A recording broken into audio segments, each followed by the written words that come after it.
Welcome to As I Live and Grieve, a podcast that tells the truth about how hard this is. We're glad you joined us today.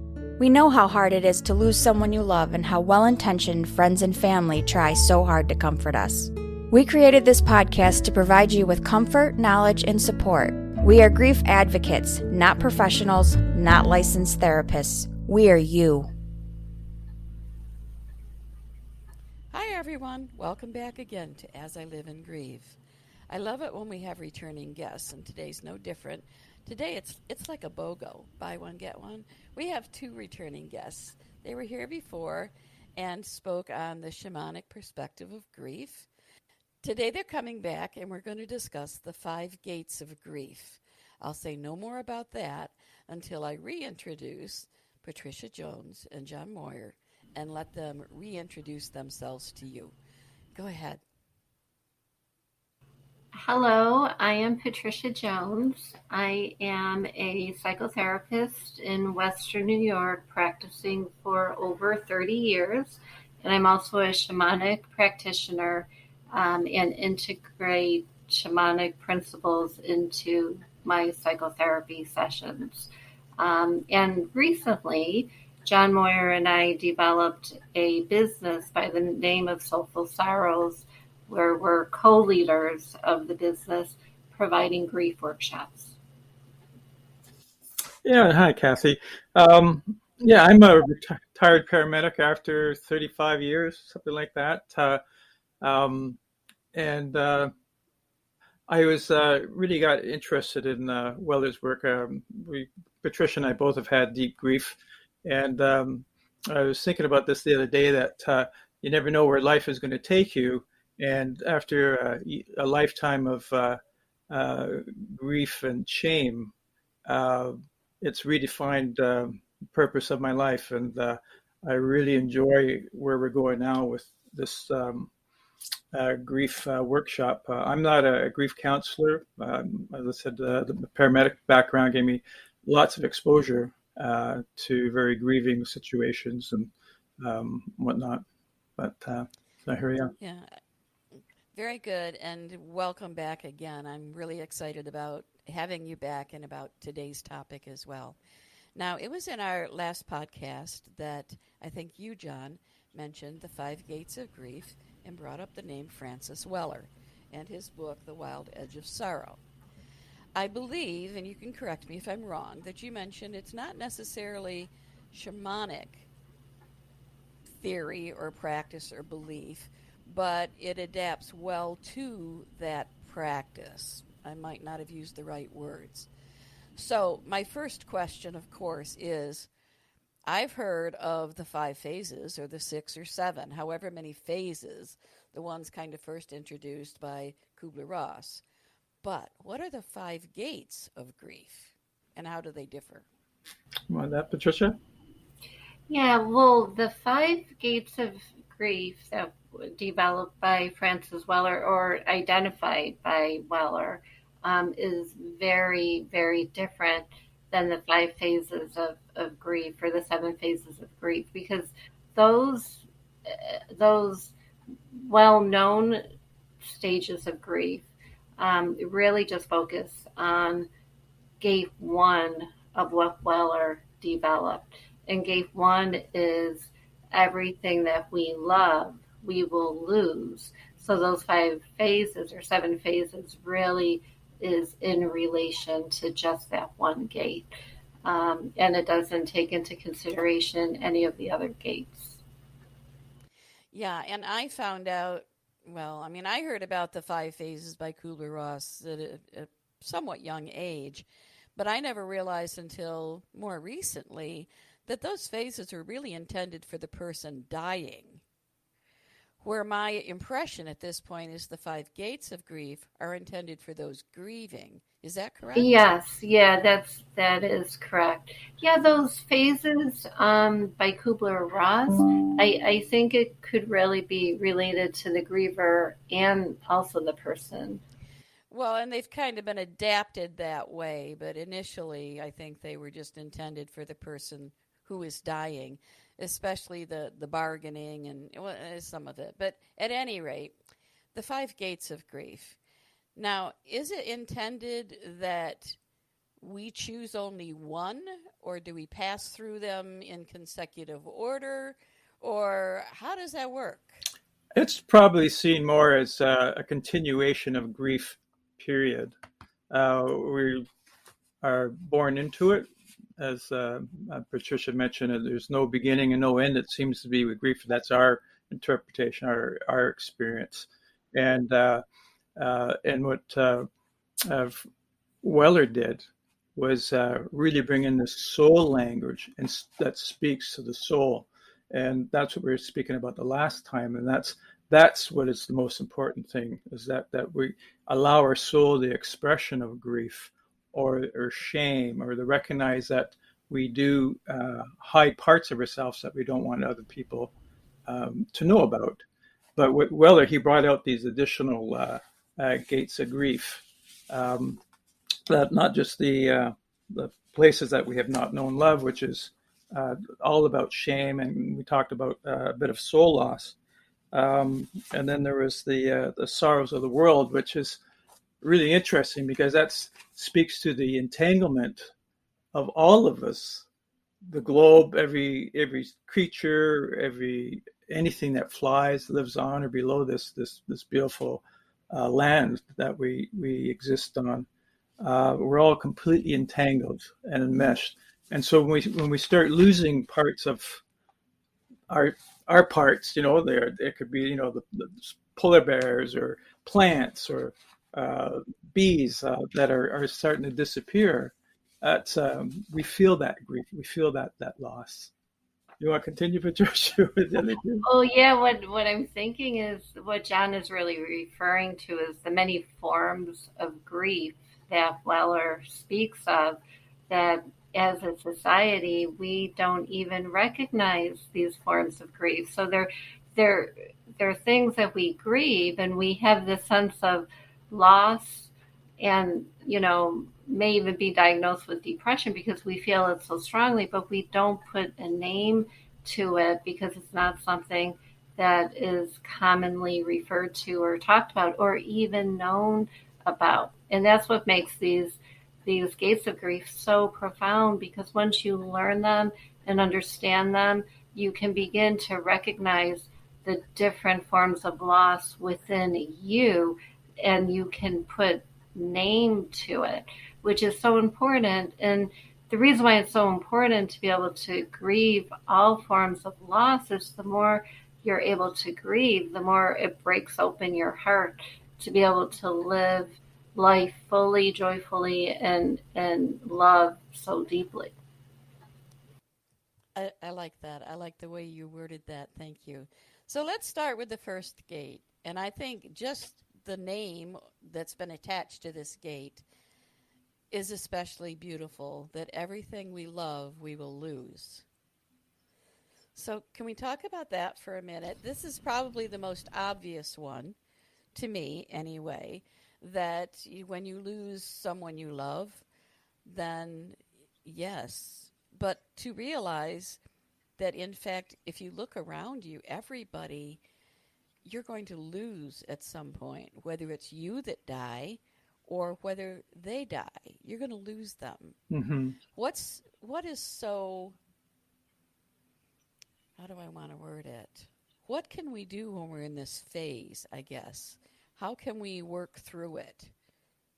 Grief is not a feeling per se. It's it's kind of like the weather. Weather comes and goes. Our feelings of happiness come and they go, but grief is just part of our living. It's part of our existence. It's part of our soul, and the bigger that one grieves, it's like polar opposites. The more it gives us greater capacity to love. If we don't grieve, then we also have less capacity to love, and we become much more narrow. And Weller will talk about that as creating a flatline society where we don't feel too much, so we dumb down that skill. Grieving is almost like a skill based expression, and the more that we can express our grief, the more and be vulnerable, then the greater capacity for us to love. And then when you recognize that all things that we love we're going to lose, it really enhances your love, for whatever it is. And if it's your partner, and Patricia and I were talking about this a while ago, that even though we're with each other, I'm with her, and I still feel this longing, but I'm with her because I know that there's going to come a time that I won't be here or she won't be here. And it's such an enriching way to love somebody or of something. That to me makes perfect sense, John, because I have felt as I have gone through my grief, and this is just me personally, I have felt like I've kind of opened up, that I have what I think are more meaningful relationships with some people. And where before, when I was kind of shutting down, I didn't want to acknowledge to anyone how I was feeling. You get those questions, how you doing? How you doing? I got so tired of them that I'm fine. And I just shut down and didn't allow myself to grieve, I think. And I was closed off. And I do feel that difference. So I perfectly understand that. Patricia, were you going to add something to that? I at several different times, but the one thing that's striking me right now is that when we recognize that everything we love we will lose, there becomes such a bittersweet quality to the love that you have in your life. And it makes the love even deeper because of what John was just saying. You recognize it's here right now, but it might be gone tomorrow, and it becomes super bittersweet. So it's the longing of that love that then enhances the love and makes it just that much more special from my point of view. I agree, and I think the word bittersweet even describes that phrase, everything we love we will lose. It's just kind of a bittersweet. Yeah. And it's not just to people too. It can be, a home or a person's country that they had to leave from. Of course, children, pets, trees. And even aging, right? Illness, the deterioration of our bodies, anything that's tangible that we would think as loss. Yeah, we've talked about that. We've talked about things like divorce, losing a job, losing a lifestyle because finances or the economy changes, things like that. But the big jewel of it, Kathy, is when you think of that and extrapolate that to the end of your life, because you know that that's going to happen, obviously. But it gives a different perspective on the importance of when that time does come, and what do you want to leave? What will be your gift to those who are left behind? And it really, I think, the end of it and the end of all this, it really prepares us for that kind of work to be done. That the gift that we're preparing for those that are going to be left behind. Yeah, understood. So for me, the first gate was relatively more easily understood. With each gate further, it got a little more difficult. So if we look at the second gate now, which is termed the places that have not known love. Can you explain that to me? The places? Geographic? Yeah, it's confusing when you hear it that way. The places that have not known love. Well, what that really refers to is the places within us. So each of us individually. So this gate is also, it impacts all of us, but it really refers to us individually, the places that have not known love within us, within our personalities, within our qualities, within our feelings. So an example of this in my own life would be growing up as a child in my family. Children were not supposed to show their anger. So every time I became angry about something, I would be punished or shunned or, ignored, as sort of behavioral modification for me not to show that anger. So I grew up seeing my anger as being something really bad. So I banished my anger. And what Weller would say is it goes to the outpost. So you banish it far, far away from you, and you don't allow yourself to experience or to feel it or to express it, because you become ashamed of that part of you. And we all have many parts of ourselves that we've banished to outpost places that are really important to our soul to come home to us, and not to remain banished to the outposts. But again, it's something that we all do, and those are the places that have not known love.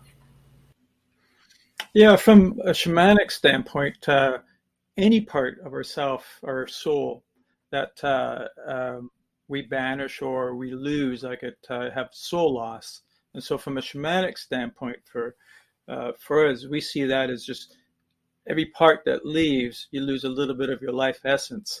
And you'll see this in first responders who go to a lot of difficult scenes, or our soldiers, any nurses, frontline workers, that they see so much that in many ways, a person shouldn't have to see that, but they do because it's the nature of their work. So it's like that gate too. They're banishing, or these things have lost, or parts of their self have lost, and their essence becomes less and less. And so they're grieving, but they don't know that they're grieving.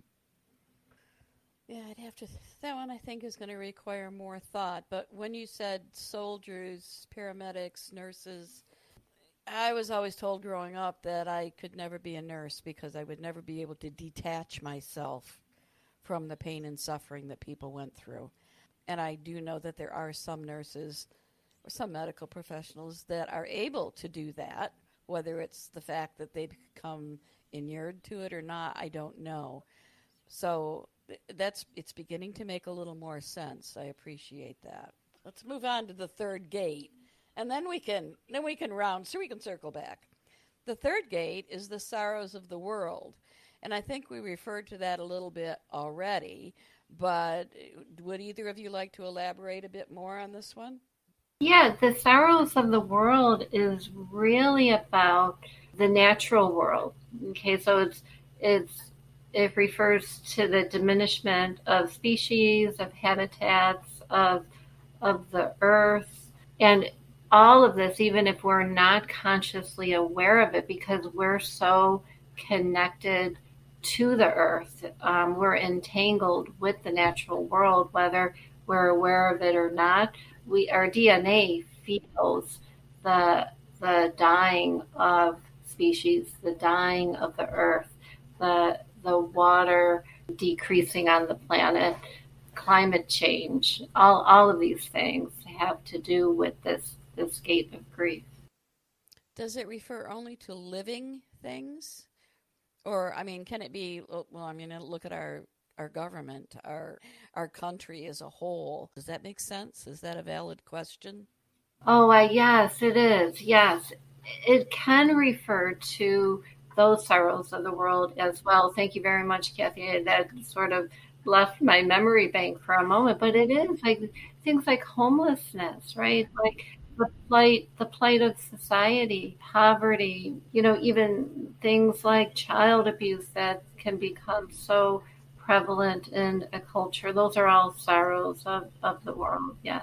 I live in Rochester, New York, and we have a huge, huge level of violence in our city where we are having, this past week we had 3 violent deaths in 3 days, all due to, gangs and things like that. And we're just having a really hard time with that. And it weighs heavy on me. It really does. And our school systems, too. The city school district is having issues as well. So that is the third gate, am I correct? Yes.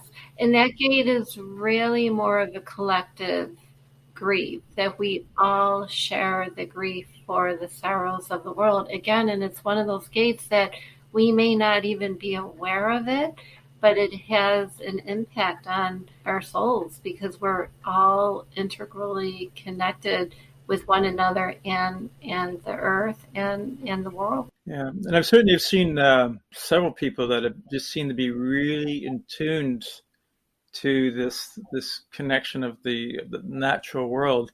I did several workshops with Willer. And when we break out, I'm here crying about the loss of thinking that my father didn't want me. And there were several participants that I shared space with that are bawling their eyes out for these different animal species that are no longer, that the change in the ice up north, the melting ice caps, but they were just as deeply grieved as I was, but for a completely different reason, being this entanglement with the natural world. And do you think they really realized how much of an impact that grief had on them, that it was the same or similar to? Well, these two people, I think, did, because that's why they're at a workshop. They want to explore it more.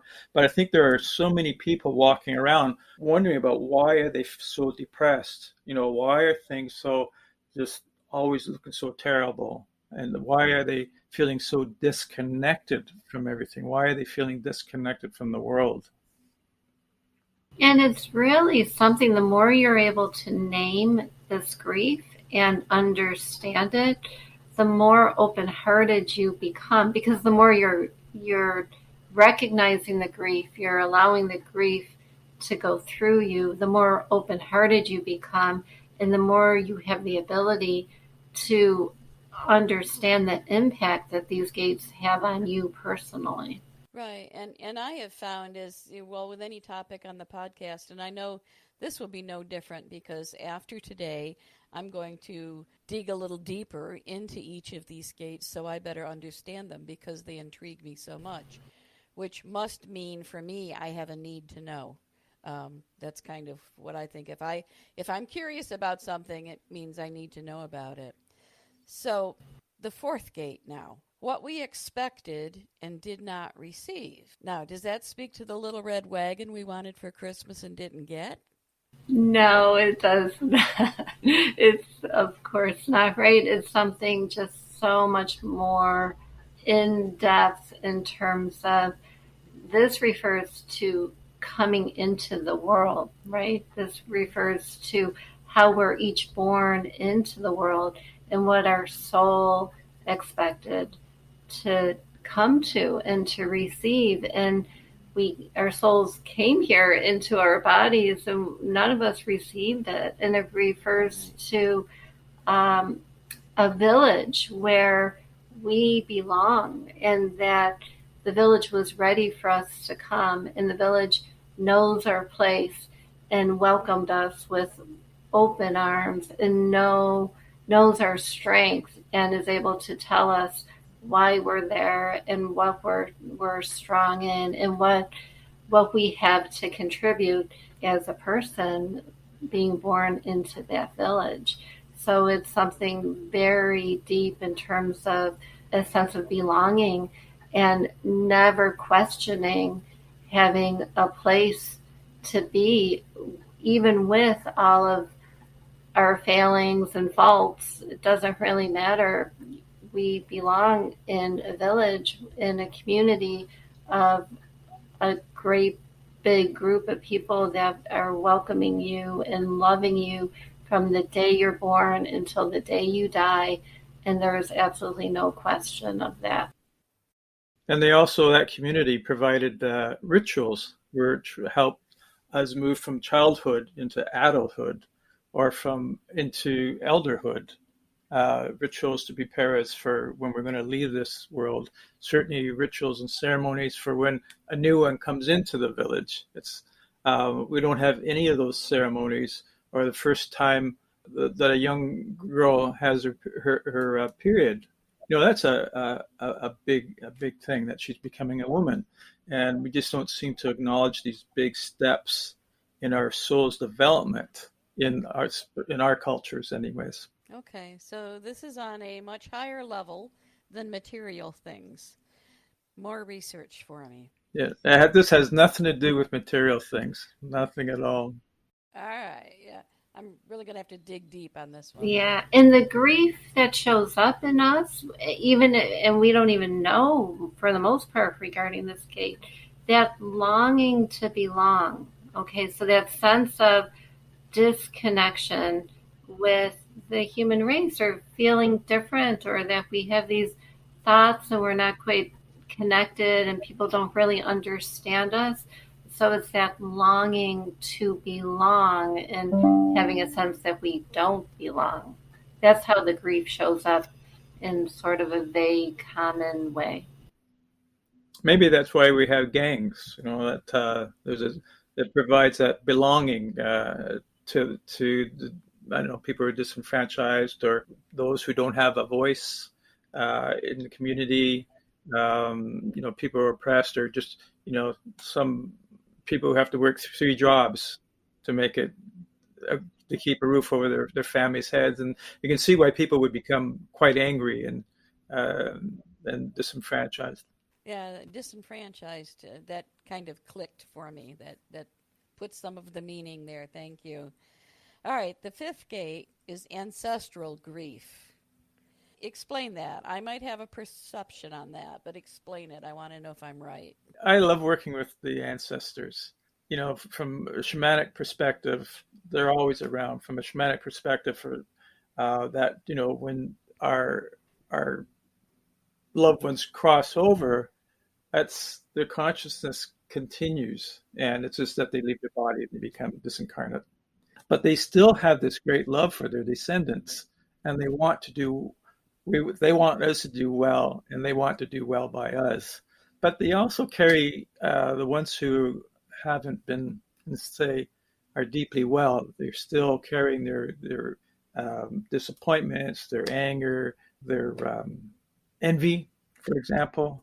So all this stuff gets kind of passed down the chain, and then we're born, but it's in the DNA. It's just we get past all their gifts, but we also get past a lot of their challenges.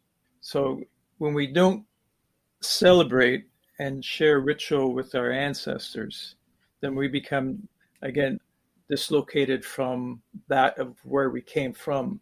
It's just such a important part to maintain that connection through ritual, but also to make sure that the grief that we carry from those lineages, that they can be healed, and therefore not only heal ourselves, but we'll heal our descendants.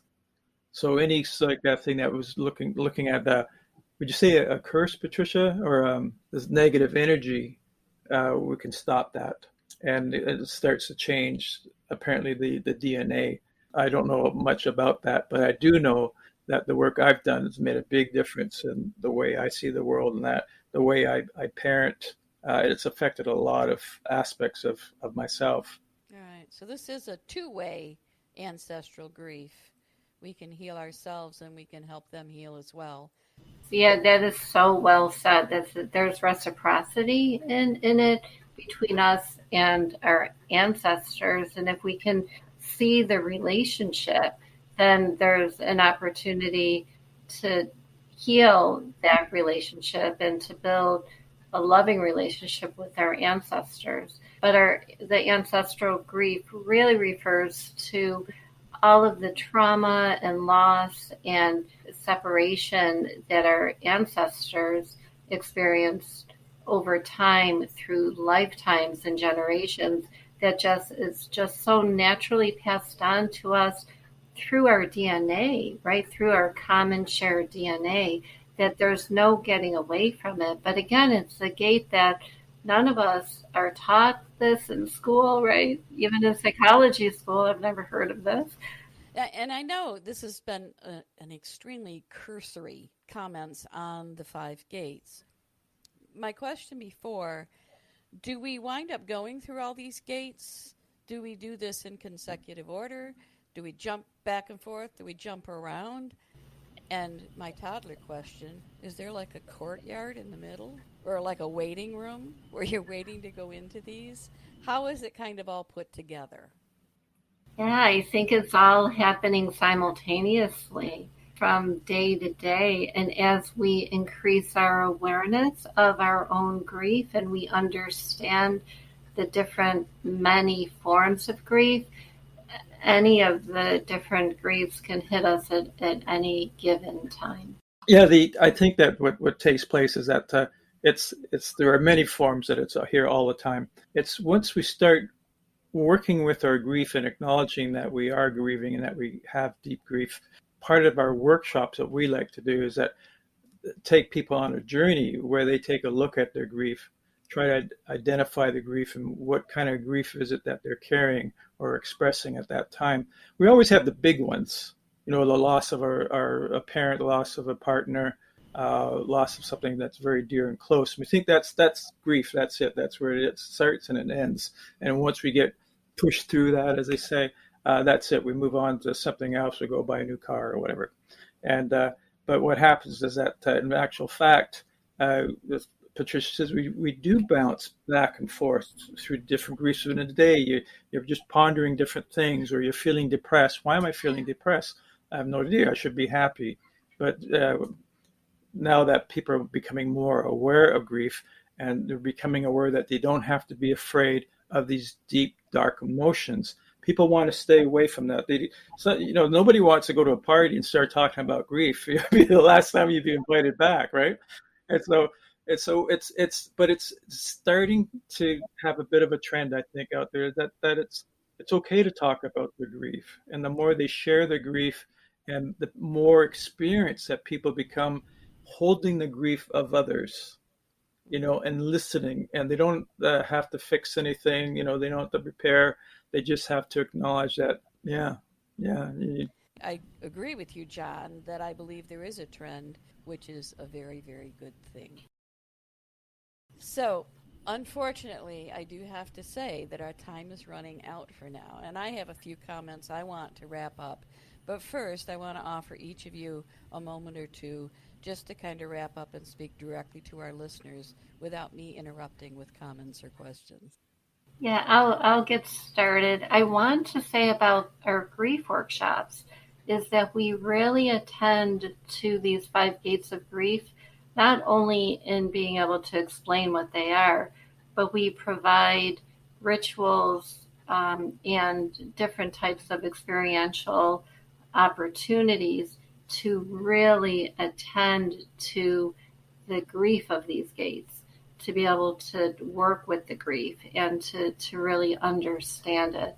And we're really determined to create a village within our groups of safety, of connectedness, of belonging, just so that all of that can happen. And I would just add that, Kathy, when 1, 2, 3, 4 people come together, it was such a remarkable thing that takes place. It becomes a very sacred event. You don't have to be a shaman. You don't have to be tied to a particular church. But if you have a group of people that can be vulnerable with each other and just start talking about their grief and just exploring where perhaps it comes from, or just to express it and to learn to hold each other that way, and then go out and share that with 3 other people, and then they go out. It's a remarkable experience when it's at the soul level, not upstairs, as we said before, in their heads, and they're talking academically about it, but just opening up their hearts to each other, and they'll feel the room change. The atmosphere in that space will change. I love it. I've not been to your workshop, but I've been in other situations where you can just feel this overwhelming emotion, and you can feel this tightness in your chest that can only be explained by something that has touched your heart. Then it usually appears on my cheeks as tears, but that's just me. So the 5 gates of grief, when you first mentioned it last podcast, I was immediately intrigued, and I was curious how it related to Kubler-Ross's phases of grief. I've now learned quite a bit more about it. Your comments today have helped clarify each of the gates that I was a little less sure of, but I have more research to do. So I just want to say to our listeners that our intention in offering this podcast, this topic, as with many of our topics, is to give you something to think about. Instead of just sitting on the sofa dwelling on what has happened or why you're so sad, so angry, upset, or whichever phase of Kubler-Ross's grief you might be in, this is just something else that you might say, that's curious. Let me learn more about it. So it's our intention to just pique your curiosity, if you will. You can learn more by attending their workshop if you happen to be in the Western New York area. You can learn more by Googling the 5 Gates of Grief. You'll get all kinds of information. You can listen to the podcast a second time because sometimes that gives you a little bit more clarification as well. Or you can reach out to us by email. You can reach out to Patricia or to John because their contact information will be in the episode notes and on our website, as it is for the first podcast as well. So all that being said, it is time for us to say farewell. I will just put out there again, self-care. And for me personally, educating yourself on grief is a form of self-care. It has helped me go through my grief journey, and I'm certainly not to the end. I won't reach the end until the day I die. But it's part of self-care, and we do tout self-care. So please, listeners, wherever you are in the world, take care of yourselves and tune in again next week as we all continue to live and grieve. Thank you so much for listening with us today. Do you have a topic that you'd like us to cover, or do you have a question from one of our episodes? Please email us at info@asiliveandgrieve.com and let us know. We hope you will find a moment to leave a review, send an email, and share with others. Join us next time as we continue to live and grieve together.